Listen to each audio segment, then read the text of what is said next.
lá no município de Buriticupu, a situação é cada vez mais tensa e pelo menos 220 famílias terão que deixar as suas casas. A cidade está ameaçada, os moradores estão, claro, apavorados em razão, então, desta erosão que avança cada vez mais. As crateras que mais se assemelham a verdadeiros abismos em razão da profundidade se alagam devido às fortes chuvas registradas nas últimas semanas.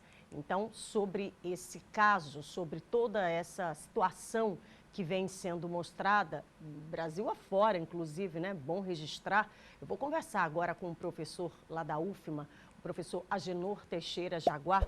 Ele é geólogo, vai tentar explicar para a gente essa situação, professor. Muito bom dia. Ela, pelo que a gente observa nas imagens, ela não é de agora, né, professor? Claro que não. Bom dia a todos. Uma pequena correção. Eu fui professor na UEMA. UEMA, professor na UEMA, a Escola de Engenharia da UEMA. Mas é professor, Isso, né? Correto. Mas explica para a gente, então, professor, ao longo do tempo, por exemplo, essa imagem que a gente está observando agora na tela, ela perpassa mais ou menos quanto tempo para chegar a esse nível, professor? Olha, para você ter uma ideia, esse pacote é um pacote de arenito da formação Barreiras e é datado do Cretáceo, ou seja, ele tem 65 milhões de anos. 65 milhões de anos. E a partir da ousadia do homem, isso é obra do homem, não é obra da natureza. Todo mundo coloca as coisas como se fosse obra da natureza. A natureza não faz isso. O homem é que provoca isso aí. O homem vai, primeira coisa, ele tira o rególito, ou seja, a capa que protege o solo, ele retira o rególito, retira a vegetação e a partir daí começa o ataque. É evidente que vem as chuvas e começa a vossorocar. Vai formando as ravinas e com isso vai levando o material. Bom, o homem tem dois dedos aí. Um é quando ele avança sobre a natureza, modificando a estrutura. E o outro é que ele vai sendo habitar ou coabitando em áreas impróprias. É preciso que haja uma tomada de decisão também quanto aos locais de habitação. Mas o que pode ser feito de intervenção em relação a essa situação? A gente mostrou ainda há pouco aqui no Residencial Ribeira, mas existem outros exemplos também aí se multiplicando pelo Maranhão, né? Em primeiro lugar, é acabar com a politicagem da habitação. Essa que é o primeiro projeto é esse. E passa por a consciência do homem que sabe que não pode habitar área de ribanceira, essas colinas, e descapear.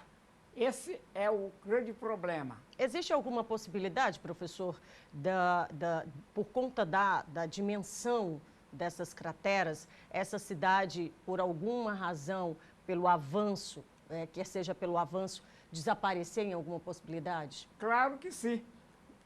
A não ser que se tome uma providência agora. Parar o processo, e parar o processo significa o quê? Tomar outras providências, recapear, reflorestar a área, fazer contenções, aí sim. Se não parar, vai acontecer mesmo. A natureza, ela é implacável, ela cobra mesmo. Ok, professor, eu queria agradecer sua participação, lembrando que são 26, né, dessas crateras estão por lá na cidade, em toda a região, e como a gente observa, são gigantescas. Recebendo então o professor Jaguar aqui nessa correção, não da UFMA, mas sim da UEMA, agradecendo a sua participação e deixando espaço aberto aqui para que o senhor volte com a gente, professor. Pois não.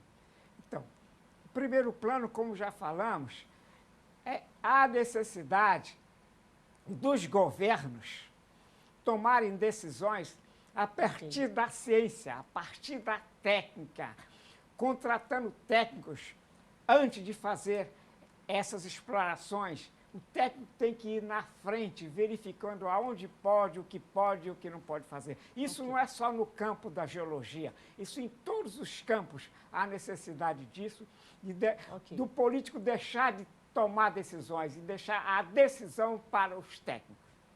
E o governo federal reconheceu nesta quarta-feira a situação de calamidade pública lá na cidade de Buriticupu. A situação foi reconhecida em razão do surgimento de crateras conhecidas como vossorocas, que estão engolindo esses imóveis e deixando famílias desabrigadas. De acordo com o Ministério da Integração e Desenvolvimento, o governo federal aprovou o processo de assistência social em cerca de 687 mil. Esse é o valor, né, para a aquisição de materiais de higiene pessoal, dormitório, aluguel de veículos, além de combustível. No total, 220 famílias vão ter que deixar as suas casas em Buriticupu por conta, então, dessas crateras.